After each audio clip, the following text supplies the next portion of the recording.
Harvey? Did somebody say what? Okay, let's record tomorrow. Hello! Welcome back to the HT YouTube vlog. I say this every week exactly in the same way. Wow. Welcome back nonetheless. Hey, we had baptisms on Sunday, weren't they exciting? They were so exciting. One of our young people got baptised, you know who you are. And it was just so fun to be in the service with everyone else. But we are, this week, going to cover in the vlog what we didn't cover because we were in the baptism service. So we're going to read 1 John 4, verses 1 to 6. And our theme is distinctive spirit. So have a read, and then we'll have a chat.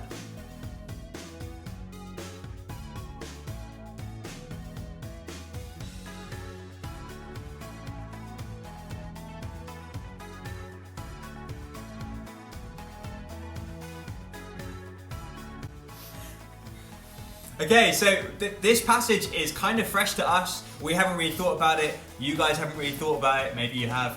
But you're going to kind of see us in real time processing this passage. So what I thought we would do is go down the line, starting with Hannah, because then I get more time. Go down the line and share a thought, maybe from a verse or something that strikes you from this passage that we can learn from. What am I going to say?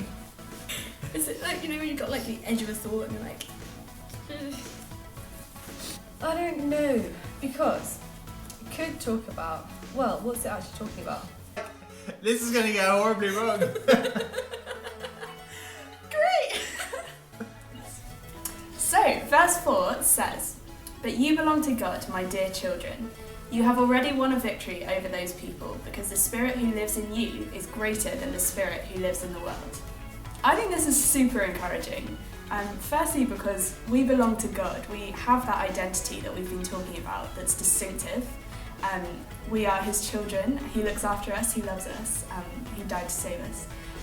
And it says the Spirit that lives in us is greater than the Spirit who lives in the world, which is such an encouragement when we come up against hard times or seems like everything's against us. The kind of spirit of the world that it talks about. And we can be confident because we've got God's Spirit living in us, and we know that God has won the victory. So I liked verse 6, which says, but we belong to God, and those who know God listen to us. If they do not belong to God, they do not listen to us. That is how we know if someone has the spirit of truth or the spirit of deception. And I think a lot along the same lines of what Hannah's saying, that when we come up against things in the world, it's really good to recognise that some people have a spirit of truth and some people have that spirit of deception, but then also that when we are coming up against that, we can turn to other believers and know that we'll have that sort of listening ear. So I find verse 2 interesting, where it's talking about that actually there are some things that are true, some things that are not, but we've got to test between them. And this isn't just about being paranoid. It's actually, like John's also really clear here, that truth isn't a thing, it's a person, and actually when we can tell what is true and what is not by what people are saying about Jesus. Like, it all hinges on who people think Jesus is.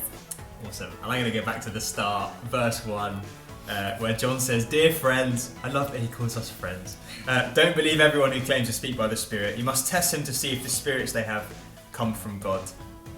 And I think it's helpful just to remember that there is a spiritual world. We forget about it all the time, but there is a spiritual world around us. And there is the Holy Spirit.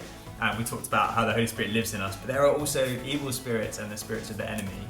But this whole passage is all about how we have a distinctive spirit, and the Spirit who lives in us is stronger, and it is also the one who leads us into truth. And like, we can know if we ask for the Holy Spirit that He will help us to find truth. He will lead us. He will show us where to go. There we go. That's our thoughts on this passage. What are yours? Email us, get in touch if you have any questions about it. We might not know the answers, but we'll try and find out. This Sunday we have Youth Cafe, which we're so excited about. It's our big question, distinctive question mark. Why would you choose Jesus when you have millions of religions? Why choose Jesus? So looking forward to seeing you there. Have a good week. Much love. Farewell. Can we do a Bible slam?